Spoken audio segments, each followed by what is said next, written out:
नमस्कार दोस्तों, Urjit GS academy में आपका एक बार पुनः स्वागत है। दोस्तों, आज हम बात करने वाले हैं यूनिट 6 के बारे में। जी हाँ दोस्तों, सहायक कुल सचिव परीक्षा 2000 जो 22 है, उसके पार्ट 2 जो पेपर दूसरा है, उसकी 6वीं यूनिट के बारे में जो है आज हम बात करेंगे। दोस्तों, बहुत ही सिंपल है और क्योंकि इसके कुछ सिलेबस जो है मिल नहीं रहे हैं, तो इसको जो है अलग अलग जगह से जो है इकट्ठा करके आप लोगों के लिए लाया गया है। बहुत ही सिंपल है और अगर आप उसकी बेसिक मीनिंग अगर आप समझ पाते हैं तो डेफिनेटली एग्ज़ाम हॉल में आप जो है सही करके आएंगे। तो जैसे कि इसमें अलग अलग चीज़ें हैं, हम बात करेंगे अलग अलग टॉपिक पे। तो सबसे पहला है सार्वजनिक ऋण। जो सार्वजनिक ऋण या लोक ऋण क्या होता है, ठीक है, जिसके बारे में अलग अलग मैंने 3 डेफिनेशन और एग्जाम्पल के द्वारा इसको बताया है कि सार्वजनिक ऋण क्या होता है कि जब सार्वजनिक आय की तुलना में सार्वजनिक व्यय अधिक होता है।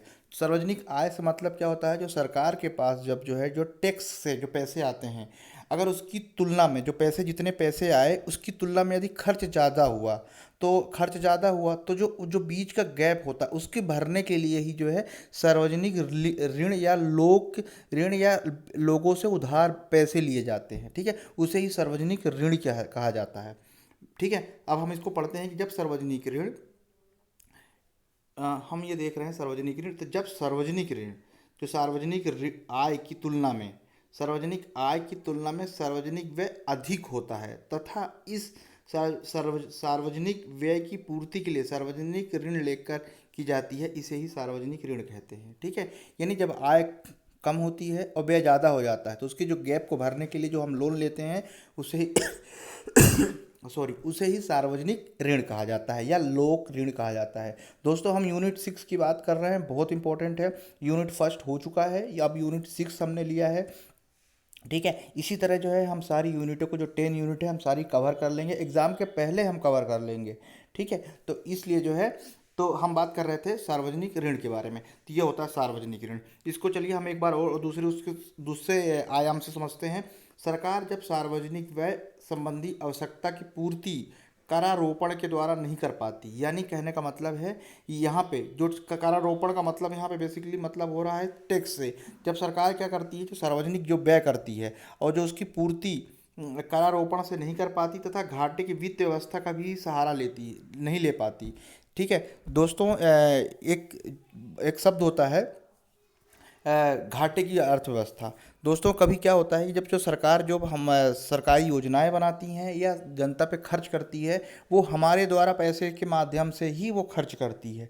ठीक है, कैसे टैक्स के माध्यम से, ठीक है, या बाहर से लोन लेके, इस तरह से जो है पैसे जो है खर्च करती है। तो अगर जो उसके पास जो आवक है, यानी जो उसके पास टैक्स और दूसरे रिसोर्सेज जो उसके पास पैसा आ रहा है, उसकी तुलना में उसने खर्च ज़्यादा कर लिया। जब खर्च ज़्यादा कर ले तो उसकी पूर्ति के लिए क्या करती है वो, घाटे की वित्त व्यवस्था का भी सहारा लेती है। पर ऐसे समय में जब सरकार सार्वजनिक व्यय और सार्वजनिक आय के बीच के अंतर, ठीक है, यानी जो खर्च हुआ और जो आय हुई, इसके बीच के अंतर अंतर को लोगों के उधार लेकर ऋण के माध्यम से पूरा करने का प्रयास किया जाता है, यही होता है सार्वजनिक ऋण।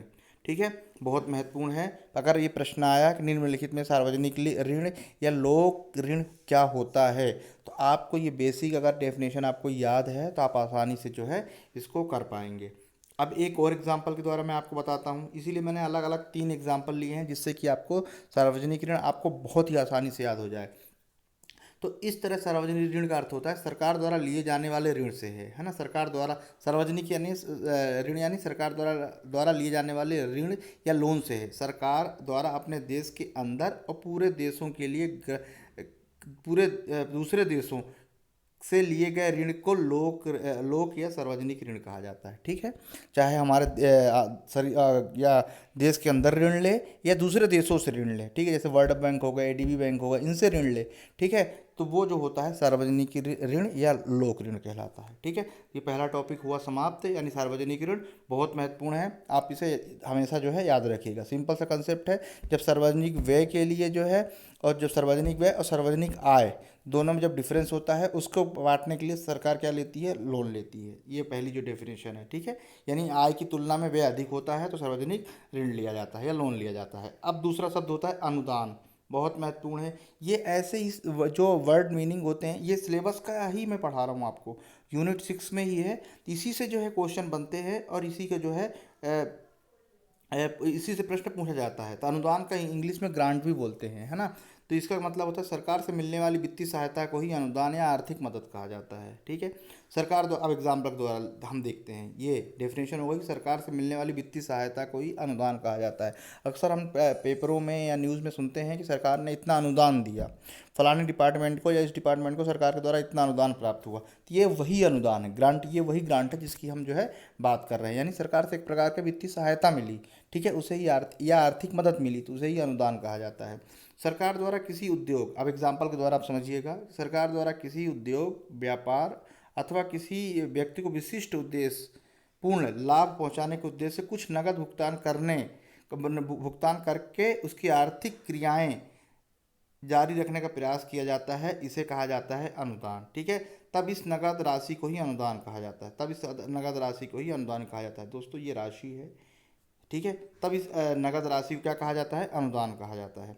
तो दो वर्ड हो गए, एक ये हो गया लोक सार्वजनिक ऋण, एक हो गया अनुदान। ये दोनों जो है 100% बहुत महत्वपूर्ण है और इन्हीं में जो है इनके आंसर छुपे हुए हैं। तो इसलिए जो है इनकी डेफिनेशन आपको अच्छी तरह से पता होना चाहिए। मैंने एग्जाम्पल के द्वारा भी समझाया और आपको ये कहीं पर भी नहीं मिलेंगे। चलिए अब हम आके देखते हैं अगला जो है लोक लेखा समिति। दोस्तों ये समिति है, समिति, लोक लेखा समिति।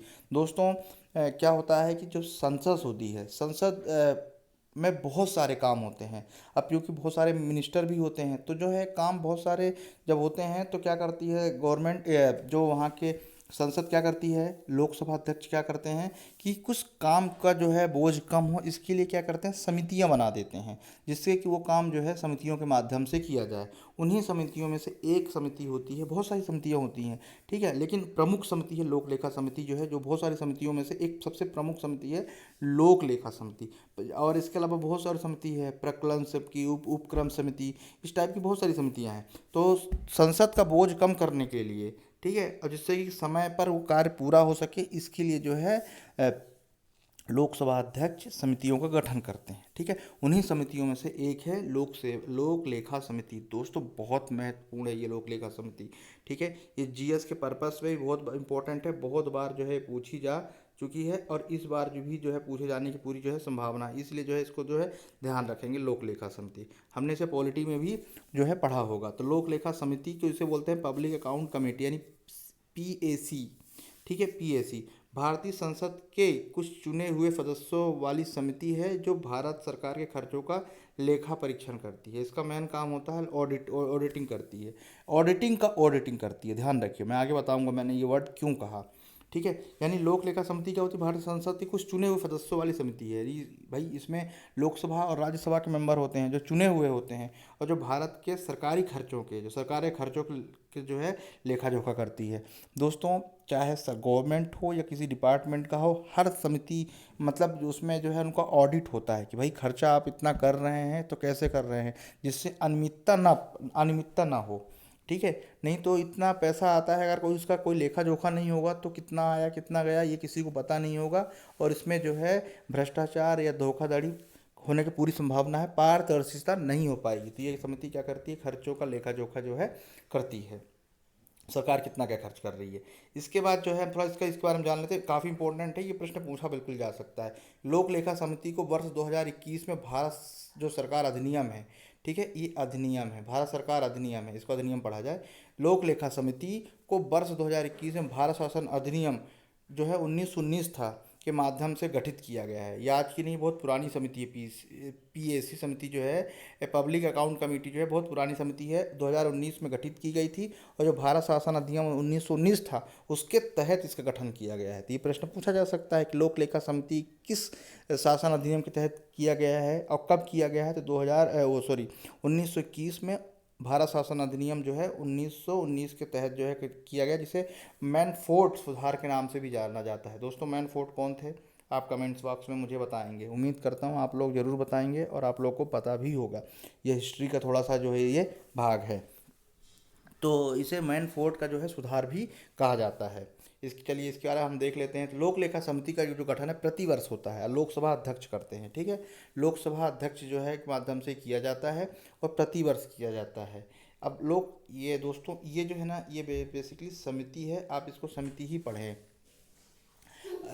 तो इसके बाद जो है लोक लेखा समिति जो है अध्यक्ष द्वारा जो है किया जाता है। अब एक इसमें सबसे बड़ी बात यह है कि लोक लेखा समिति जो है और प्रकलन समिति दोनों को जुड़वा बहने कहा जाता है। ये बहुत महत्वपूर्ण है, प्रश्न पूछा जा सकता है कि कौन सी कमेटियों को आपस में जुड़वा बहने कहा जाता है। तो प्रकलन समिति और लोक लेखा समिति लगभग दोनों का काम थोड़ा सा डिफरेंट है, लेकिन काम जो है एक ही है, इसलिए जुड़वा बहने जो है इसे कहा जाता है। सबसे इंपॉर्टेंट बात इसमें यह है कि इसमें सदस्य कितने होते हैं दोस्तों। इसमें सदस्य कुल सदस्य 22 होते हैं। ठीक है, कितने सदस्य होते हैं इसमें? 22 सदस्य होते हैं। 22 सदस्य में से 15 सदस्य लोकसभा के होते हैं। ठीक है, कितने सदस्य होते हैं? 15 सदस्य लोकसभा के होते हैं और 7 सदस्य राज्यसभा के होते हैं। एक वर्ष के लिए निर्वाचित किए जाते हैं। बहुत महत्वपूर्ण समिति है दोस्तों, ध्यान रखिएगा। 22 सदस्य, 15 लोकसभा से, 7 राज्यसभा से। ठीक है, और अक्सर इनमें से कन्फ्यूज़न होता है इन्हीं में से, कभी 7 लोकसभा कर देगा क्योंकि दूसरी समितियां हैं जिसमें ऐसा होता है, इसलिए ध्यान रखिएगा। 15 सदस्य लोकसभा से यानी निम्न सदस्य से, और जो 7 बचे हैं वो राज्यसभा से होते हैं। ठीक है, अब ये करती क्या है, अब हम ये देख लेते हैं। तो ये समिति जो है भारत के नियंत्रक एवं महालेखा परीक्षक, नियंत्रक एवं महालेखा परीक्षक यानी सीएजी द्वारा जो रिपोर्ट दी जाती है, प्रतिवेदन दिए जाते हैं प्रतिवर्ष, राष्ट्रपति को देती है सीएजी अपनी रिपोर्ट, उसकी जो है ये जांच करते हैं। यानी जो सीएजी ने अपनी प्रतिवेदन वार्षिक प्रतिवेदन राष्ट्रपति को दिया, राष्ट्रपति ने कहाँ रखा उसको? संसद के पटल पर रखा।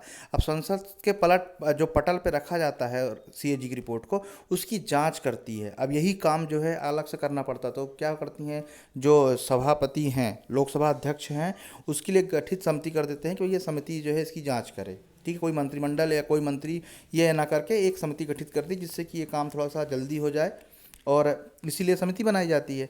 तो ये जो है पीएसी जो है इसकी जो है जांच करती है। ध्यान रखिएगा, मैं फिर से रिपीट कर रहा हूँ, जो सीएजी की वार्षिक प्रतिवेदन रिपोर्ट होती है, वार्षिक प्रतिवेदन ये वर्ड जो है एनुअल रिपोर्ट जिसे बोला जाता है, ये रखिएगा, आगे अपन इस पर बात करेंगे। ठीक है, एनुअल रिपोर्ट या वार्षिक प्रतिवेदन जो सीएजी देती है, किसको? राष्ट्रपति को सौंपती है प्रतिवर्ष, उसी को जो है जो संसद के पटल पर रखवाया जाता है, उस रिपोर्ट को जो है पीएसी क्या करती है? जाँच करती है। पहला इसका कार्य हुआ। दूसरा कार्य हम देखते हैं, सरकार के विनियोग, ये विनियोग है, वनयोग ना होके विनियोग है। तो विनियोग लेखों पर भारत के नियंत्रक महालेखा परीक्षक के प्रतिवेदनों के अलावा समिति राजस्व प्राप्तियां, सरकार के धन, विभिन्न मंत्रालयों, विभिन्न विभागों और द्वारा व्यय निकायों के लेखों पर नियंत्रक महालेखा परीक्षक के विभिन्न लेखा परीक्षा प्रतिवेदनों की जांच करती है। सीएजी की रिपोर्ट की जांच तो करती ही करती है, इसके अलावा जो राजस्व प्राप्ति होती है किसकी? सरकार को, सरकार ने कितना उनके मंत्रालयों ने कितना व्यय किया, इन सब की भी जांच जो है पीएसी के माध्यम से जो है जो रिपोर्ट देते हैं उसकी वो जाँच करते हैं। ठीक है, और वो एक एक चीज़ वो करने नहीं जाते, जो उनके पास रिपोर्ट आती है उसी रिपोर्ट को क्या करते हैं? पीएसी जाँच करती है। ठीक है, इसके बाद है यह समिति सरकार द्वारा अत्यधिक खर्च के साथ साथ गलत आकलन और प्रक्रिया के अन्य दोषों के कारण हुई बचत की भी जो है ये जांच करती है। ठीक है, तो कुल मिला के ये है कि सरकार के द्वारा जो उनका आय व्यय होता है इसका जो है ये उनके जो प्रतिवेदन होते हैं सीएजी के, और जो कि सरकार कितना व्यय कर रही है, उनका कौन सा विभाग कितना जो है व्यय किया है, उसकी जांच भी जो है पीएसी के माध्यम से ही किया जाता है। ठीक है, बहुत इंपॉर्टेंट है। 1921 के द्वारा भारत शासन अधिनियम 1919 के द्वारा इसका गठन किया गया। इसमें कुल 22 सदस्य होते हैं, 17 जो है 15 सदस्य होते हैं लोकसभा से और 7 सदस्य होते हैं राज्यसभा से। ठीक है, सीएजी रिपोर्ट की जांच करती है, ये सारी चीज़ें जो है इसमें से इसके तहत आती है। अब एक चीज़ और महत्वपूर्ण है दोस्तों, ये महत्वपूर्ण एक चीज़ ये है कि इसके जो अध्यक्ष होते हैं वो हमेशा लोकसभा में विपक्ष के नेता ही होते हैं। ठीक है, लोकसभा में विपक्ष के नेता को ही इसके अध्यक्ष के रूप में जो है नियुक्त किया जाता है। ये समितियाँ बनाता कौन है? ये समितियाँ बनाते हैं लोकसभा अध्यक्ष। वर्तमान में कौन है लोकसभा अध्यक्ष? आप मुझे कमेंट्स बॉक्स में बता सकते हैं। साथ में ये भी बता सकते हैं जो कि मैंने अभी कहा कि जो जेम्स मॉन्टफोर्ड थे वो कौन थे। ठीक है, तो ये भी जो है आप बता सकते हैं। चलिए अगला हम देखते हैं। जैसे मैंने अभी कहा था वार्षिक प्रतिवेदन यानी एनुअल रिपोर्ट, ठीक है, तो आप इसको जो है अभी इस पे हम बात करेंगे। अब अगला जो टॉपिक है यूनिट 6 के तहत वह है audit and annual report. Simple सा है ये, उसमें मेंशन है audit and minimum report, annual report. तो ऑडिट क्या होता है दोस्तों? ऑडिट क्या होता है? ऑडिट किसी भी संस्थान का या किसी कंपनी का, ठीक है, जो उसके लेन देन जो खर्चे हुए हैं उसका जो है लेखा जोखा करना ही क्या होता है? ऑडिट होता है। हर साल जो है हम देखते हैं किसी भी सरकारी डिपार्टमेंट हो, ठीक है, ये या कोई प्राइवेट कंपनी भी हो, सबका ऑडिट होता है, ठीक है। तो यहाँ पर मैं एग्जांपल द्वारा आपको बताता हूँ कि ऑडिटर्स की रिपोर्ट को इंडिपेंडेंस ऑडिटर रिपोर्ट भी कहा जाता है। दोस्तों थोड़ा सा यहाँ पे टाइपिंग में मिस्टेक हुई है, ये आप इसको ये ऐसी मात्रा लगा के आप जो है इसको पढ़ सकते हैं, ठीक है। तो मैं आपको पढ़ के बता रहा हूँ कि ऑडिटर्स को रिपोर्ट को इंडिपेंडेंस ऑडिट रिपोर्ट भी कहा जाता है, जो कंपनी की वार्षिक रिपोर्ट का हिस्सा होती है। जो कंपनी की वार्षिक रिपोर्ट का हिस्सा होती है। इस रिपोर्ट में लेखा परीक्षक वित्तीय विवरणों की सही और निष्पक्ष प्रस्तुति के रूप में अपनी राय देते हैं, ठीक है। वो ऑडिट होता है कि स्थानीय स्वशासन का भी ऑडिट होता है। वो सारे खर्चे जो चाहे प्राइवेट कंपनी सरकारी कंपनी हो उसका ऑडिट होता है, ठीक है। अगर हम गवर्नमेंट की बात करें तो केंद्र स्तर पे सीएजी एक संविधान के अनुच्छेद 148 के तहत जो है सीएजी का गठन किया है, जो ऑडिट करता है। ऑडिट डिपार्टमेंट का होता है अगर गवर्नमेंट किसी भी संस्था या एनजीओ को अगर अनुदान, जैसा कि हमने अभी पढ़ा था, अनुदान या कुछ राशि देती है, उसका भी जो है ऑडिट देता है। अगर गवर्नमेंट उसका पैसा गवर्नमेंट देती है तो ये होता है ऑडिट, ठीक है। अब इसका वार्षिक प्रतिवेदन क्या होता है यानी एनुअल रिपोर्ट, जो अभी हमने बात की थी सीएजी के परिप्रेक्ष्य में, ये वही है एनुअल रिपोर्ट हमने कहा था उसमें। तो वार्षिक रिपोर्ट क्या होती है? अब इसी पे जो है एक रिपोर्ट तैयार करना, प्रति वर्ष एक रिपोर्ट तैयार करना, ठीक है भैया। हमने ऑडिट किया, उस ऑडिट पे हमने खर्चे बताए, इतने खर्चे हुए। इसके बाद हमने बताया कि इसमें, और उसमें सुझाव भी होता है कि ये सुझाव किया जाना चाहिए था, ठीक है। तो हम बात करते हैं इसके द्वारा कि वार्षिक रिपोर्ट हितधारकों यानी स्टेक होल्डर कंपनी और उसकी वित्तीय गतिविधियों के बारे में जानकारी देती है, ठीक है। ध्यान रखिएगा ये गतिविधियों हैं। दोस्तों थोड़ा सा मिस्टेक हुआ है टाइपिंग में, इसलिए थोड़ा सा आप इसको इग्नोर करते हुए आप अपने लक्ष्य पे ध्यान रखिएगा, ठीक है। इसलिए मैं आपको पढ़ के बता रहा हूँ कि वार्षिक रिपोर्ट जो है स्टॉक होल्डर होते हैं कंपनी और उसकी वित्तीय गतिविधियों के बारे में जानकारी देती है, ठीक है। ये एकदम बिल्कुल मैन है। जैसे अगर मैं बात करूँ सीएजी अपने जो वार्षिक प्रतिवेदन देती है उसका क्या मतलब होता है? जो वार्षिक प्रतिवेदन देती है राष्ट्रपति को, उसमें क्या होता है, उनकी कोई जहाँ की ऑडिट कर रहे हैं वो हो गया, वित्तीय गतिविधियों के बारे में जो है पूरी जानकारी होती है, किसमें इन्होंने इतना खर्च किया है, यहाँ से इतना पैसा आया, ये सारी चीज़ें जो है होती है। तो उसी प्रकार वार्षिक रिपोर्ट जो है कंपनी व वित्तीय धारकों के बारे में पूरी जो है जानकारी देती है वार्षिक रिपोर्ट। इसके अलावा अगला जो पॉइंट है, एक ऑडिट रिपोर्ट एक स्वतंत्र लेखा परीक्षक द्वारा वित्तीय स्थिति और आंतरिक लेखा परीक्षण का विवरण होता है, ठीक है। ये वित्तीय है।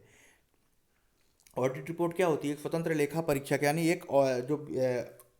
एक स्वतंत्र लेखा परीक्षक यानी जिसका ऑडिट होता है, स्वतंत्र रूप से ऑडिट होता है, उसमें उसके तहत उसकी वित्तीय स्थिति क्या है और आंतरिक लेखा क्या है, नियंत्रण का वर्णन करती है कि उसमें कितना पैसा था। कुल मिला के आप इसको ऐसा समझिए कि कितना पैसा आया, कितना पैसा गया, इसकी पूरी जानकारी जो है एनुअल रिपोर्ट है उसके माध्यम से होता है। ऑडिट में क्या होता है, किसी भी संस्था का जो है कितना पैसा खर्च हुआ, ये सारी चीज़ें, तो उसको जो ऑडिट किया जाता है, कितना पैसा आया, इतना पैसा गया। अब इसी को रिपोर्ट के रूप में जो है प्रस्तुत कर देना ही ऑडिट रिपोर्ट कहलाती है। हर संस्था का प्रतिवर्ष ऑडिट होता है, चाहे कोई भी संस्था हो। हाँ, ऑडिट के इसमें जो है कुछ संस्थाएं ऐसी हैं जिसको सार्वजनिक नहीं किया गया है, सुरक्षा की दृष्टि से करते हुए जो है सार्वजनिक नहीं किया है, लेकिन ऑडिट उनका भी आंतरिक रूप से होता है। क्योंकि सुरक्षा की दृष्टि से बाहर नहीं किया जा सकता है, इसलिए जो है उसको नहीं दिया जाता है, लेकिन उसको ऑडिट उसका भी होता है, ठीक है। नेक्स्ट है संगठन के वित्तीय विवरणों। संगठन के वित्तीय विवरणों की समीक्षा के बाद हर साल एक मानवीकृत प्रारूप में ऑडिट रिपोर्ट बनाने की जिम्मेदारी लेखा परीक्षक की होती है, ठीक है। ये वही चीज़ें हैं जो अभी हमने बात की, ठीक है। लेखा परीक्षक होगा, फिर उसकी एनुअल रिपोर्ट होगी, तो ये ऑडिट और ऑडिट जो है रिपोर्ट हुई। दोस्तों काफ़ी महत्वपूर्ण है। उम्मीद करता हूँ आप लोगों को ये चीज़ अच्छी तरह समझ में आ रही होगी, और ये कहीं नहीं मिलेगा। यूनिट 6 जो है एक क्वेश्चन, कम से कम 2 से 3 क्वेश्चन हर यूनिट से आने हैं, तो यहाँ से भी जो है एक क्वेश्चन जरूर आएगा। तो ये हो गई। अब निवेशक किसी कंपनी में निवेश करने से पहले क्या करता है, मान लीजिए कोई निवेशक है, कोई भी हो सकता है, हम हो सकते हैं, आप हो सकते हैं, तो निवेशक करने से पहले उसकी ऑडिट रिपोर्ट भी देखते हैं। हम सारी चीज़ें देखना चाहते हैं कि हम अगर इस कंपनी में निवेश कर रहे हैं तो इसका जो है इसकी वैल्यू कैसी है, इसकी ऑडिट रिपोर्ट कैसी है। ऐसा तो नहीं कि दिवालिया होने पे कगार है। तो जो ऑडिट रिपोर्ट है ना, वो भी एक यहाँ पे इन्वेस्टर को जो है वो बहुत ही इंपॉर्टेंट मानते हैं इसको, कि वो देखते हैं कि इसका ऑडिट रिपोर्ट अच्छी है कि नहीं। तो ये यहाँ ऑडिट रिपोर्ट भी जो है बहुत मायने रखती है। ठीक है, यहाँ से जो है एक चीज़ आप ये चीज़ देख सकते हैं। तो ये चीज़ पूछी जा सकती है ऑप्शन में कि इन्वेस्टर क्या देखते हैं। तो अब इसके अलावा एक है कि यह प्रबंधन द्वारा तैयार किया जाता है। ठीक है, ऑडिट रिपोर्ट किसके द्वारा, एक प्रबंधन तैयार किया जाता है, जिससे हितधारकों को रिपोर्टिंग के अन्य पहलुओं को भी जो है शामिल किया जाता है। जैसे कंपनी, इसकी सहायक कंपनी कौन सी थी, जो रिपोर्ट होते हैं ना ऑडिट रिपोर्ट, उसमें इन सब चीज़ों को भी शामिल किया जाता है। जैसे कंपनी, सहायक कंपनी कौन सी है, निवेशकों की रिपोर्ट, स्वतंत्र लेखा परीक्षक की रिपोर्ट, आंतरिक वित्तीय नियंत्रण की रिपोर्ट, ठीक है, सीआरसी गतिविधियों पर रिपोर्ट आदि जो है, इनकी जानकारी भी जो है उनमें जो है शामिल किया जाता है। किसमें, जो वार्षिक प्रतिवेदन जो है ऑडिट का बनता है, जिनमें जो है ये सारी चीज़ें जो है मेंशन किया जाता है कि भाई हमने ऑडिट किया तो इस कंपनी में कितने स्टॉक हैं, स्टॉक धारक हैं, इसके अलावा कौन कौन सी इसकी सहायक कंपनी है, कितना खर्च हो रहा है, इन सारी चीज़ों का जो है प्रतिवेदन जो है वार्षिक रिपोर्ट में जो है किया जाता है। ठीक है, तो इस तरह से जो है ऑडिट और ऑडिट एनुअल रिपोर्ट जो है समाप्त हुआ। दोस्तों एक बहुत ही महत्वपूर्ण टॉपिक है, वह है मध्य प्रदेश भंडार क्रय नियम तथा सेवा उपार्जन नियम 2015। दोस्तों ये टॉपिक क्यों रखा गया, क्योंकि जब आप सहायक कुल सचिव बनेंगे तो कुछ चीज़ें जो है आपको क्रय करना भी पड़ेगा। पर क्रय कैसे करेंगे, सरकार के क्रय करने के अलग अलग नियम हैं। ठीक है, अब उन नियम के तहत कैसे ही भाई कि हमें क्रय करना है, पारदर्शिता भी लाना है, अकाउंटेबिलिटी भी लाना है, सारी चीज़ें लाना है। तो ये इसमें जो है एक पीडीएफ है, मैंने इसमें शामिल नहीं किया है, लेकिन आप उर्जित जीएस एकेडमी में जब आप जाएंगे टेलीग्राम में, तो ये उसमें अपलोड कर दी जाएगी, और वहाँ के माध्यम से जो है आप इस पीडीएफ को बस आपको एक बार रीड करना है। उसमें बहुत सारे प्रावधान हैं कि जब आप किसी चीज़ क्रय करते हैं तो क्रय वाला अधिकारी कौन होगा, उसको कितने मतलब वो कितने मतलब कितनी राशि में, यानी 1 लाख हो गया या कितने राशि तक जो है वो क्रय कर सकता है। इसके अलावा उसके ऊपर की राशि, उसके ऊपर का सामान जो है, या कौन सा, जब कोई भी सामान है, किस स्तर का अधिकारी जो है क्रय कर सकता है, उन सब के नियम जो है इसके तहत दिए गए हैं। तो कुल मिला के ये कि ये मध्य प्रदेश भंडार क्रय नियम तथा सेवा उपार्जन नियम 2015 के तहत क्रय करना और सेवा उपार्जन जो है, इसके बारे में जो है पूरी जानकारी है। इसकी पीडीएफ जो है उर्जी जीएस एकेडमी में जो है आपको इसमें टेलीग्राम जो है चैनल में जो है अपलोड कर दी जाएगी। दोस्तों बहुत ही मुश्किल से जो है ये पीडीएफ अरेंजमेंट की गई है आप लोगों के लिए, बस एक बार आपको रीड करना है, और बहुत ही, और उसमें कुछ की पॉइंट्स होंगे। ठीक है, अगर मैं उसको जो है मैं उसके कुछ की पॉइंट्स जो है मैं आप लोगों के लिए लेके आऊँगा, तो आप जो है वहाँ से एक बार रीड करेंगे, जब मैं उसके की पॉइंट लेके आऊँगा तो आपको आसानी से समझ में आएंगे। तो दोस्तों पढ़ते रहिए, और बहुत जल्द जो है जिसके जो और जो टॉपिक बचे हैं, जो यूनिट हैं, उन सारी यूनिट को मैं जो है जल्द से जल्द जो है आप लोगों के लिए लेके आऊँगा, जिससे कि आपका टॉपिक जो है समय से पहले जो है वो कवर हो जाए। दोस्तों क्योंकि किताबें भी नहीं मिल रही हैं, साथ ही साथ जो है इसके नोट्स भी नहीं अवेलेबल हैं, ऐसे में जो है ये यूनिट जो है, और यूनिट जो है काफ़ी महत्वपूर्ण है। तो इस तरह से जो है आप उर्जित जी में बने रहिए, और आपको इस तरह से यूनिट बाई यूनिट जो है आपको सिलेबस मिलता रहेगा। नमस्कार।